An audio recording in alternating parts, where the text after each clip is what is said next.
Happy evening to you all. இது உங்க life parables. இந்த தேடல் யாருக்காக தெரியுமா? நான் ஏன் பிறந்தேன், என் வாழ்க்கையோட அர்த்தம் தான் என்ன அப்படின்னு பல ராத்திரிகள் தூங்காம யோசிச்சுட்டு இருக்கீங்களா? உங்களுக்காக மட்டும்தான். ஒரு லைஃப் கோச்சா இன்னைக்கு நான் உங்ககிட்ட ஒரு முக்கியமான விஷயத்த பத்தி பேச போறேன்.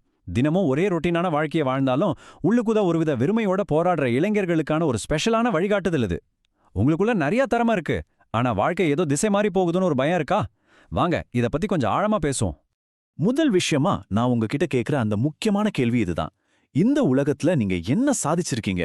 ஒரு நாள் இந்த உலகம் உங்களை சுத்தமா மறந்துடும். உங்க சோஷியல் மீடியா அக்கவுண்ட்ஸ் எல்லாம் ஆக்டிவா இருக்காது. உங்களோட பேரு வெறும் ஒரு போட்டோவா மட்டும் சுருங்கிடும். அப்போ இந்த கேள்வி மட்டும்தான் மிஞ்சும். இது கேட்கறதுக்கு கொஞ்சம் கஷ்டமான உண்மையா இருக்கலாம். ஆனா நிஜமா யோசிச்சு பாருங்க.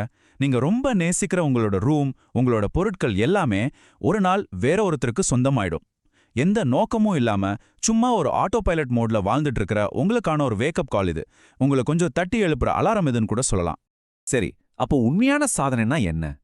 இறைவன் உங்களை வெறுமனே சாப்பிட்றதுக்கும் தூங்குறதுக்கும் வேலை செஞ்சு பில் கட்டுறதுக்கும் மட்டும் கண்டிப்பா படைக்கல. உண்மையான வெற்றி எப்படி இருக்கும்னு இப்போ நம்ம பார்ப்போம். ஜின்னுகளையும் மனிதர்களையும் என்னை வணங்குவதற்காகவே படைத்தேன் அப்படின்னு குர்ஆன் சொல்லுது. இங்க வணக்கம் அப்படிங்கிறது வெறும் தொழுகை மட்டும் இல்ல, அதை நல்லா புரிஞ்சுக்கோங்க. ஒரு நல்ல மனுஷனா வாழ்றது, உங்க அறிவை சரியான வழியில பயன்படுத்துறது, மத்தவங்களுக்கு உதவுறது, முக்கியமா இந்த உலகத்தை இன்னும் கொஞ்சம் சிறப்பானதா மாத்துறது, இது எல்லாமே இபாதத் தான்.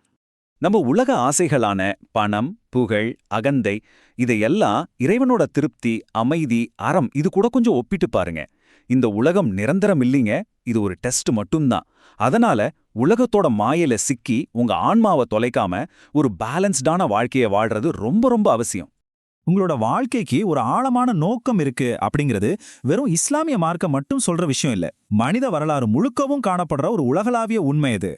நீங்க பைபிள் எடுத்துக்கிட்டாலும் சரி, உனக்கான திட்டங்கள் இறைவனிடம் உள்ளன அப்படின்னு சொல்லுது. பகவத்கீதையை பார்த்தீங்கன்னா கடமையை செய், பலனை எதிர்பாராத அப்படின்னு வலியுறுத்துது. இதிலிருந்து என்ன தெரியுது? நீங்க ஏதோ தற்செயலா இங்க பிறக்கல. இந்த மனித சமூகத்துக்கு நீங்க செய்ய வேண்டிய முக்கியமான சில பொறுப்புகள் இருக்கு. அதே போல புத்த மதம் ஆசைகளை வெல்றதுதான் அமைதி அப்படின்னு சொல்லுது. யூத மதமும் ஒவ்வொரு மனுஷனும் ஒரு தெய்வீக நோக்கத்தோட தான் படைக்கப்பட்டிருக்கான் அப்படின்னு சொல்லுது. இந்த எல்லா ஆன்மீக பாதைகளும் ஒரே ஒரு அசைக்க முடியாத உண்மையை நோக்கி தான் கை காட்டுது. நீங்க வீணாக பிறக்கல. உங்க இருப்புக்கு மறுக்க முடியாத ஒரு ஆழமான அர்த்தம் இருக்கு. மதங்கள் மட்டும்தான் இத சொல்லுதா? இல்ல, உங்களுக்குள்ள ஒரு வெறுமை உணர்வு வருது பாத்தீங்களா? அது நவீன உளவியலோட, அதாவது சைக்காலஜியோட எப்படி ஒத்து போகுதுன்னு இப்ப பார்க்கலாம். விக்டர் பிராங்கல் என்ன சொல்றாருன்னா, வாழ்க்கைக்கு ஒரு அர்த்தம் இருந்தா எப்பேற்பட்ட வலியும் நம்மால தாங்கிக்க முடியும் அப்படின்னு சொல்றாரு. அதே போல கார்ல் ஜங் அப்படிங்கிற உளவியலாளர் நிறைய பேர் உலகத்தை இம்ப்ரெஸ் பண்ண நினைச்சு அவங்க ஆன்மாவே மறந்துடுறாங்க அப்படின்னு எச்சரிக்கிறாரு. ஒரு ஆழமான நோக்கம் இல்லைன்னா சாதாரண வாழ்க்கையோட சுமையில உங்க ஆன்மா கொஞ்சம் கொஞ்சமா உடைஞ்சிடும் அப்படிங்கிறத சைக்காலஜி நிரூபிச்சிருக்கு. ஆப்ரஹாம் மாஸ்லோ, மார்டின் செலக்மன் மாதிரி அறிஞர்கள் இதை செல்ஃப் ஆக்சுவலைசேஷன் அப்படின்னு சொல்றாங்க. அதாவது உங்க உண்மையான திறமையை முழுமையா வெளிப்படுத்துறது தான் மனிதனோட மிக உயர்ந்த தேவை.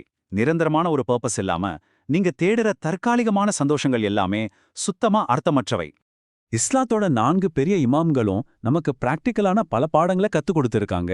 உங்களுக்கு வர்ற சோதனைகள் எல்லாமே உங்களை ஒரு பெரிய நிலைக்கு உயர்த்துறதுக்கான ப்ரிப்பரேஷன் தான். முக்கியமா நேரம் அப்படிங்கிறது ஒரு கூர்மையான வாழ் மாதிரி. அதை ஒரு நோக்கத்தோட நீங்க ரொம்ப சரியா பயன்படுத்தணும். இப்போ உங்களோட வாழ்க்கையை மாத்துறதுக்கு ஒரு லைஃப் கோச்சா நான் உங்ககிட்ட நேரடியா பேச விரும்புறேன். ஒரு மனுஷனோட வாழ்க்கையில மிகப்பெரிய சோகம் எது தெரியுமா? தங்களுக்குள்ள இருக்கிற திறமைய முழுசா வெளிப்படுத்தாம அதை உள்ளேயே பூட்டி வச்சுக்கிட்டு அப்படியே செத்து போறதுதான். உங்களுக்குள்ள ஒரு நல்ல இதயம் இருக்கு, கிரியேட்டிவிட்டி இருக்கு, நாலேஜ் இருக்கு. ஆனா அந்த தோல்வி பயம், சோம்பேறித்தனம், எப்போ பாரு ஓவர் திங்கிங் பண்றது, அப்புறம் மத்தவங்க என்ன நினைப்பாங்க அப்படிங்கிற அந்த தேவையில்லாத பயம், இது எல்லாம் தான் உங்களோட எதிர்காலத்தை சத்தமே இல்லாம அழிச்சிட்டு இருக்கு. உங்களை முடக்கி போட்டிருக்கிற இந்த தடைகள்ல இருந்து நீங்க வெளியே வரணும்னா இப்போ நான் சொல்ல போற இந்த கோர் ரூல்ஸை உங்க மனசுல ஆழமா பதிய வச்சுக்கணும். நல்லா ஞாபகம் வச்சுக்கோங்க, நீங்க வீணாக படைக்கப்படல. உங்க வாழ்க்கைக்கு ஒரு நோக்கம் இருக்கு. பயத்தையும் ஓவர் திங்கிங்கையும் முதல்ல தூக்கி போடுங்க. ஏன்னா நோக்கமில்லாத ஒரு வாழ்க்கை உயிரோடு இருக்கிற மரணத்துக்கு சமம். உங்க திறமைகள் இறைவன் உங்களுக்கு கொடுத்த அமானிதம். அதை மறைச்சு வைக்காதீங்க. உங்களுக்காகவும் மனித குலத்தின் நன்மைக்காகவும் அதை முழுமையா பயன்படுத்துங்க. இப்போ நாம ஒரு முக்கியமான கற்பனை பயிற்சியை, அதாவது ஒரு விஷுவலைசேஷன் எக்ஸசைசஸ் சேர்ந்து பண்ண போறோம். இது உங்களோட வாழ்க்கையோட பாதையை கொஞ்சம் திரும்பி பார்க்க வைக்கும்.